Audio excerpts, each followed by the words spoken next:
good to have you all back in the studio. Welcome back to MoneyHub. Oh man, this is my jam for the year because I just have to remember, after all the up and down that we're all doing in this new year, that we are not carried by our own strength, but we carried by, God's own strength. Hallelujah. Welcome back, and that was Stamina by Kofi Kakari, and you're probably gonna get sick of it, but it's only because you're gonna be filled with the energy that comes from it. And my name is Zipporah Dankwa, and you're listening to the Money Hub show, where we empower, inspire, and connect Africa's next millionaires and billionaires. We are live on YFM here in Accra, and we are continuing the topic on the entrepreneurial journey. And today we have a wonderful, wonderful entrepreneur here in the studio with me. None other than your dear, charismatic, humble, and ever intentional host, moi. Come on, let me hear the applause. Oh man, we've had so many amazing entrepreneurs over the last 3 weeks already, man. The last 3 weeks, we've had some amazing entrepreneurs from the tourism industry, from Ghana Chamber of Young Entrepreneurs to the beginning of TSG Drive. And today, we're continuing, and I realized that, why am I excluding myself from this entrepreneurial journey? And you probably need to hear this. Many of you know me as a PR and communications consultant. You've probably been in one of my customer service and skills development trainings. I'm a business coach and a radio show host and event moderator. And some of you have probably seen and heard some of my songs. Yes, I'm a singer-songwriter secretly, okay? Oh, Craig, you're giving me the eye. Well, at least one person's found out one of my hidden talents today. And in my past life, I have worked in the hospitality industry for almost a decade. I have owned a private chef and cake pastry business, and I was a talent manager and organized festivals and events back in South Africa, and actually here in Ghana as well. That's actually interesting to myself. But what a lot of you don't know is that I am yet to get a degree. I was an illegal immigrant for nearly 2 decades, and I was fired just before COVID-19, the very first time. Man, it rocked me. I came to Ghana with 2 suitcases and a guitar about 3.5 years ago, because God told me that this is where my life was going to begin, and I was like, okay. Man, I had no plan. I only had one person that I could, should I say, fall back on, which was my sister, who had relocated about 5 years before me. So that was the only contact that I had before I came back. Now let's start from the beginning. I was born in Ghana, in Accra, and for the first, I would say maybe 8 years of my life, my parents moved around a lot. We stayed in Winneba at some point, we stayed in Kumasi, we were in Nigeria at some point. And over these 8 years, I also got 2 siblings. I have 2 sisters. And this was all work here in Ghana. So yeah, why were my parents moving that much? My parents were missionaries. They were doing the Lord's work. And about age 8 or 9, we migrated to South Africa. At that time, my dad had been staying there for quite a while, and we went there to join him. And it's so funny because I'm writing down all of my childhood memories, and I was just thinking about how incredible it is and how far God has brought me, and I remember one of the very first places that we stayed in South Africa was this 1-bedroom. And I remember it being so cold because there was fog outside early in the morning in Soweto. And if anybody has been in South Africa in winter, especially when you come from Ghana. You know the shock of it. And we moved, even in South Africa, to so many different parts. We lived in Cape Town, and then eventually we were in Guyana, which is the northern part of South Africa, and my hometown, which would be Polokwane, because I spent like the majority of my life there, you know. And on reflecting on my entrepreneurial journey, I realized, number one, that I must have picked up my entrepreneurial skills from my parents. Yes, they were in God's business, but the way that they worked tirelessly for God. I remember so many times where this is actually, I don't even know if it's a compliment, but I've seen my dad sacrifice even things that is like meant for him, to make sure that the house of God is excellent. Like, he will, even if it's a place we're renting, he will put up curtains and he will buy things to make comfortable for people to sit, and cater for children, and, you know, nursing mothers, and also give back to the community. And I realized that all these different things, my mom, gosh, I don't think I ever saw that woman sit down. You know, having 3 girls in a whole foreign country, she was always up and up. And not only that, she was also doing missionary work at the same time. So, man, that woman was ever exhausted, honestly. And I realized that not that I tire myself out, but I also realized how important it is to do everything as unto the Lord, to do it with all seriousness, like no matter what it is, to do it well, you know. And that is something that I realize contributed so much to my entrepreneurial journey. I remember the first time, and I was thinking back on this, funny enough, the first, I think, time that I sold something was actually when I was still back here in Ghana. I remember I used to go to the marketplace. This is like very vague memories, by the way. I used to go to the marketplace and sell plantain chips that either my aunt had made or my mom. I can't remember who, but I was selling these in the marketplace on the weekend. And the second time I remember this being, you know, selling something was in primary school in grade 5. In my primary school in Polokwane, they had Entrepreneur Day. So I think it's like a Thursday or something, or a Friday, and people can come and sell stuff. And I remember buying, you know, these bag of like lollipops. In South Africa, they call them pim pops. It's those like lollipops that have like a bubble gum in the middle. And I used to buy that and sell it at school. And then people started asking for it so much that I would just put it in my bag and I would sell it all throughout the week, not only on Entrepreneurial Day. And it's so amazing to me to think about where it started. And then I started selling it at church. So after church, I would have sweets, and then I bought snacks, and then I started doing hot dogs at some point, and I started doing hamburgers. So all the way till like the end of high school, I was always selling something at church. So I was waking up like 5 a.m. in the morning or 4 a.m. to like prep everything for the burgers. Actually, I'd prep them the day before. I'd prep what can be prepped the day before, and then everything else, like boiling the Russian for the hot dogs. For those who know what Russians are, they like the Ghanaian kebab sausages, but then it's actually very similar to that. So that I would boil it early in the morning and then package all of them and then take them off to church to sell. I realized at some point that it was hard for me. Like, I had a book that I was writing down people who are owing me. Okay, I will write your name down. If you took 5 chips, I've got your name down for 5 rands. And then at some point, I started getting my sisters to be my debt collectors. I got my sisters to be my debt collectors, to go and like hound people for the money, and then I would pay them. And then there were times where I would need help, doing something, getting the food ready, or I would ask for help, and when they did, I would pay them when I got money from the sales. So I realize now that, even the principle of entrepreneurship, which is I already had employees, I was getting consultants to do some part of work that I needed to do.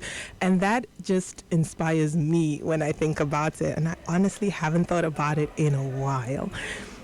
Another thing, number two, I guess that I would say inspired my entrepreneurial journey would be not knowing what to do. After I was done with high school, I applied for university at the University of Pretoria. I remember going for the open day. I was super excited. My best friend and I were going to go to UP together. And we did a whole day. I was so excited. I applied. And then I got it. I think I got an acceptance. It's so funny because that part is a little vague to me. I remember applying as well to AVDA, and I remember applying to Capsicum, which is a culinary school. And at that time, my parents didn't have the money. My dad couldn't afford it, and I don't want to say African dad or whatever. They just won't say nothing. They say okay, and then say nothing. And I remember the frustration. And turning point was one day when I had rewritten my math exam. So matric, I passed with a BD, and then I think math had just passed. Like the pass mark was like 40%, and I had gotten like 48. And I was so distressed because I'm like, I'm not going to get into a good university with that mark. And even though I have a BD and others are getting diploma, but I just felt like I wasn't going to get anything. So I had decided to rewrite that exam. But I didn't know at that time that you're supposed to go through the whole thing and do a new portfolio. I just thought you're supposed to write the final exams. I didn't have any information beyond that. But I don't know, the South African system is a little bit different with matric, where when you have portfolio marks and you have final matric marks, the one that is higher that year, they take the opposite of it, just so that it's like not biased, right? So that year, I remember I was like, I studied so hard, and I wrote this exam, and I got the same mark, like the same mark. I was so distressed. I remember that day leaving my phone at home and running away. Like I took off. I didn't tell my dad and my sisters where I was going, and it was like the middle of the night. I was just like, I just ran in my neighborhood for as far as I could go, and then I was walking, and then I was crying, and I was like, God, why? And like this went on until like 2 a.m. when I eventually came back. And of course my dad was so distressed, and I remember him asking me, he's like, oh, I thought you were the strong one, like the one that he doesn't have to worry about. And I remember that from then on, he was like, what do you want to do? And at that point, I didn't know what I wanted to do because there was no money for university. What was I going to do? And it was around that time that I also realized that my sisters and I were illegal. We had overstayed. Like, we didn't know. And now I'm like over 18 years old, right?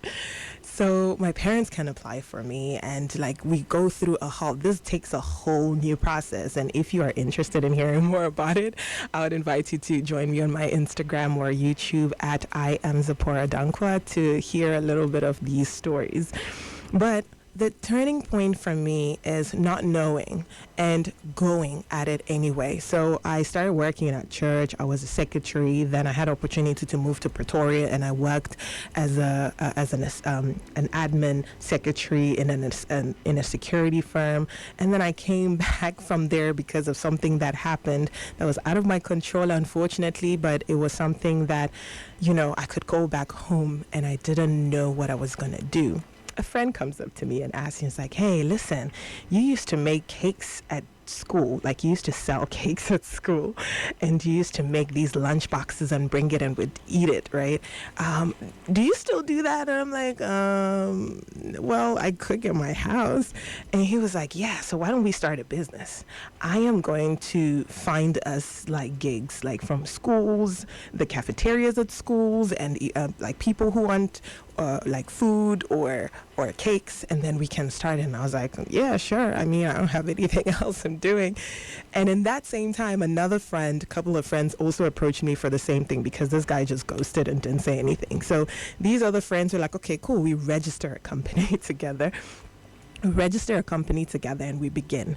And unfortunately, fortunately, we get our first order, we complete the order, and we send it out, and the person's super happy.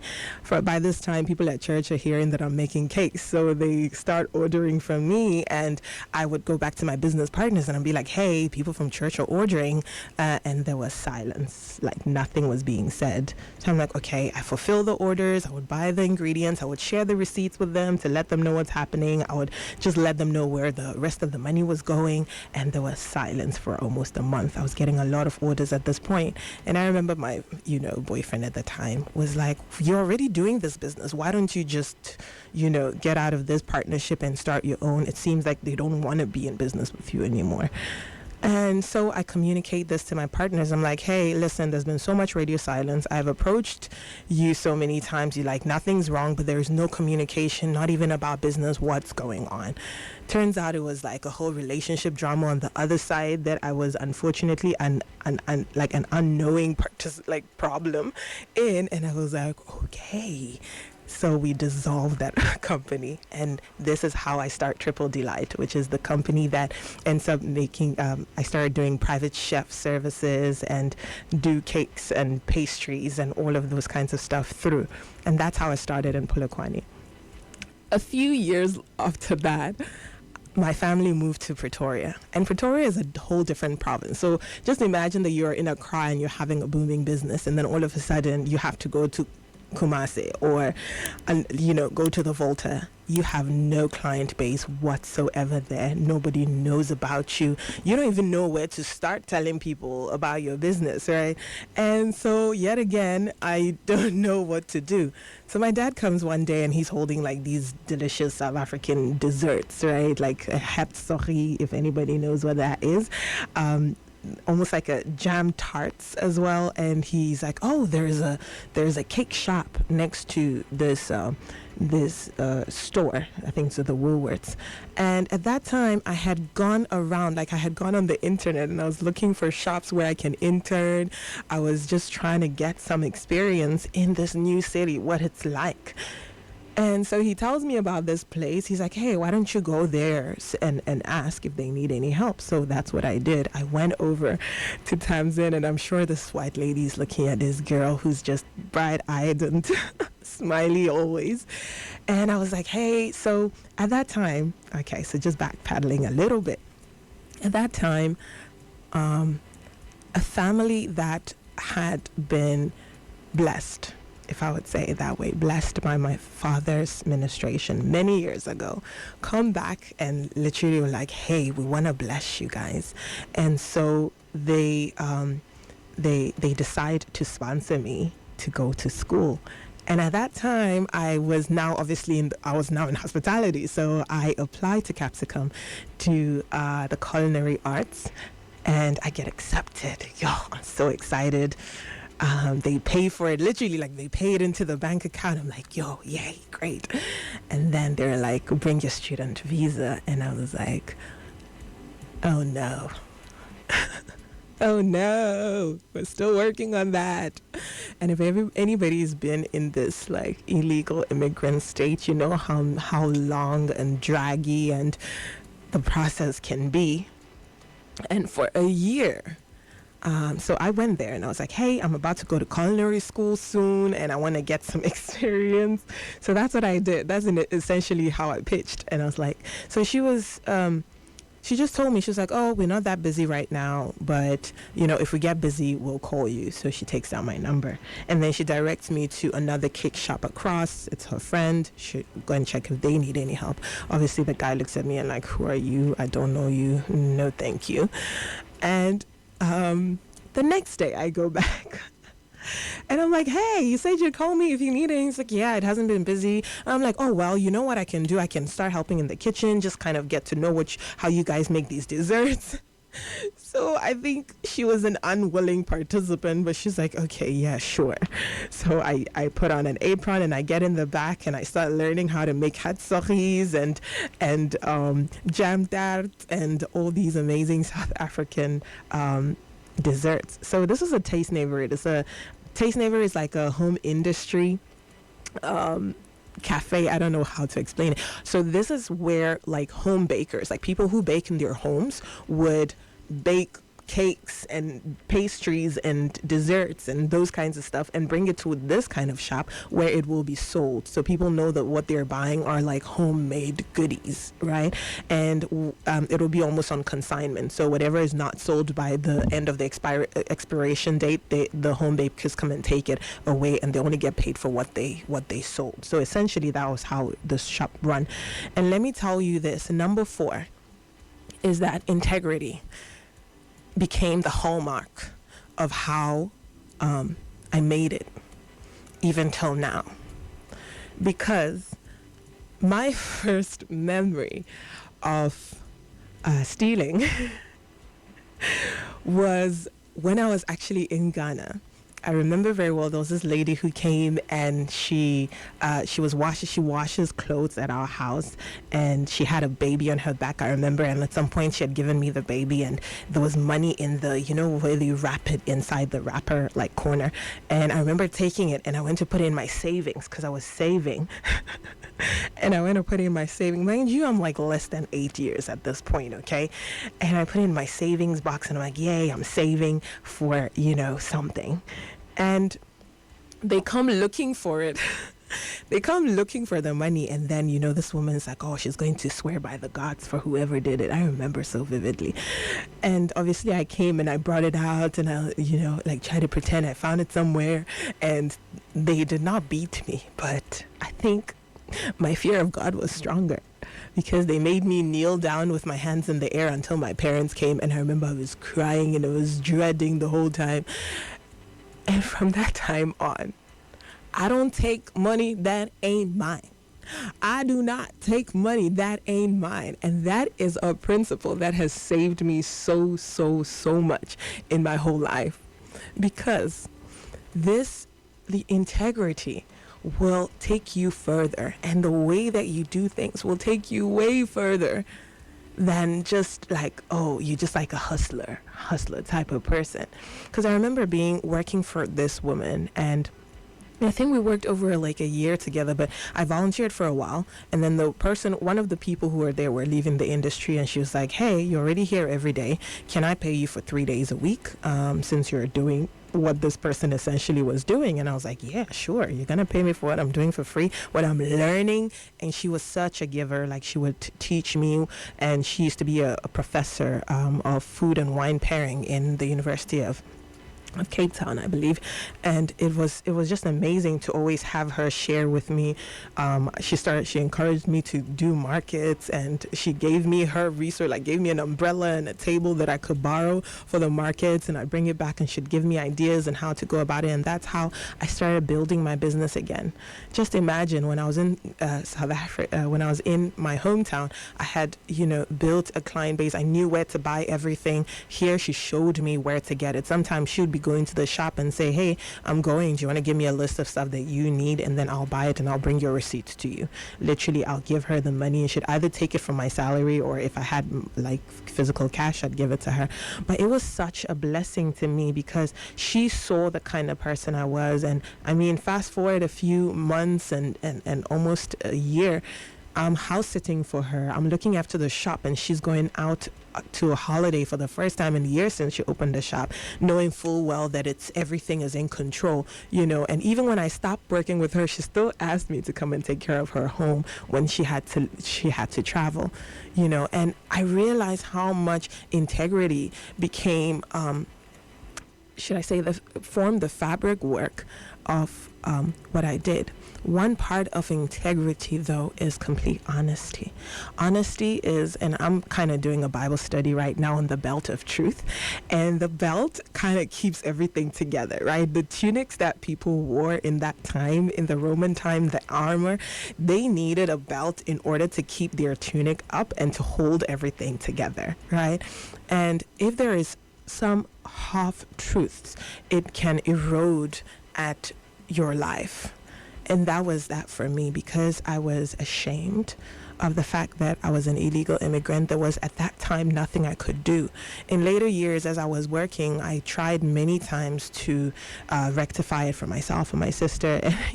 If anybody's been in the situation, immigration lawyers are super expensive, and sometimes they may not even get the work done for you, and that happened to us multiple times, and this really was just a big one for me.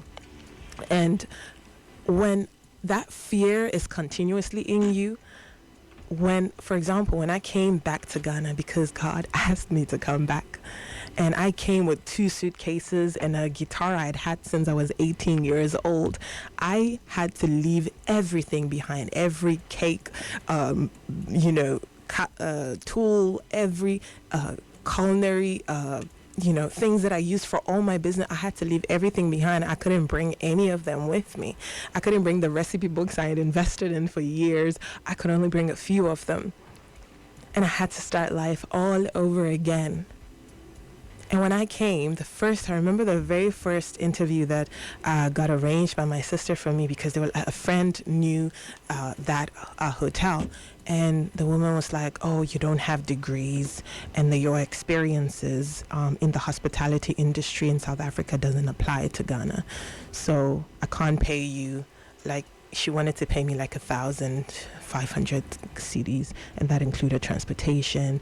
And, it wasn't even about the money. It's about the fact that people will put you down so that they can take advantage of you or feel better about themselves. People who elevate you and train you and teach you and invest in you, that is worth more than gold.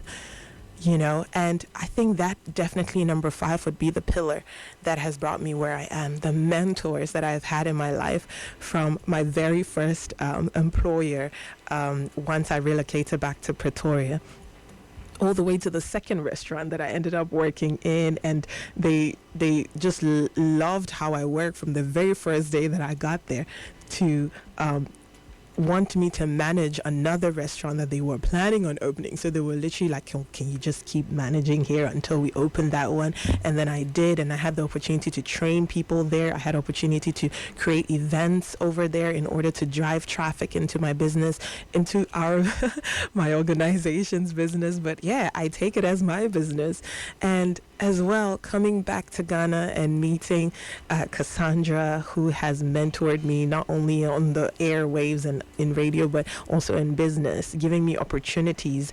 John Madison was one of the first people that I worked with when I came to Ghana. He's like, I just see this, like, you have a love for Ghana, and you also have a good understanding of how we do things, and like in terms of hospitality. And he really just appreciated that. But at the same time, I was afraid, because like I shared with you guys, in 2020, just before shutdown, I got fired. And this is where I'm talking about the fabric of honesty, okay? And I'm just being super vulnerable with you guys today. The fabric of honesty. I had been using my company's cell phone for selfies months before, but I only reaped the consequences when they wanted to get rid of me. And that's the thing about truth, that you need to keep everything together, because when the day of war comes, and it will come, what will be found against you? They couldn't find me in terms of mismanagement of money, or the way I treat customers, or the way that I treat people. No. That little pleasure was what they got to find me. Unfortunately, they also, my boss at that time knew that I was still struggling with my immigration issues, and used that as a secondary basis, that, okay, if you want to stay here, then go produce your visa. And he knew very well that I hadn't had that. So you know what I mean? That there is this fabric of honesty that can should I say, protect you. And I'm going to speak a lot about this on my Instagram and my YouTube. So if you have not been following our story at I am Zipporah Dankwa and at MoneyHub_official, please go and follow this story. There's a lot to unpack, and I can't do that in this 30-minute segment. So if you have learned anything from today, I want you to remember that, first of all, it's not Bronya out there. and that you can make it no matter where you are, whether you're in Ghana, whether you're in South Africa, whether you are in Germany. There are a lot of people that are going through so many difficulties, and I'm going to go into it a lot on my channel because there are just a lot of details I can't share in this short time. But there are so many things that people are going through, and people are going through even right here in Ghana, and they are making successes of their lives. They are making a success of their business, and you are one of those people. You are one of those people who can make it. And first, get a mentor, join communities that can support you, and that's what the MoneyHub community is here for. So if you haven't yet joined us, go to @MoneyHub_official on Instagram to follow us. Follow me on @I am Zipporah Dankwa to continue hearing a little bit more about my story. And we are continuing this entrepreneurial journey next week right here on YFM at 3 to 3:30. This is Zipporah Dankwa, and you're listening to the Money Hub Show, where we empower, inspire, and connect Africa's upcoming millionaires and billionaires. Till next time, bye-bye.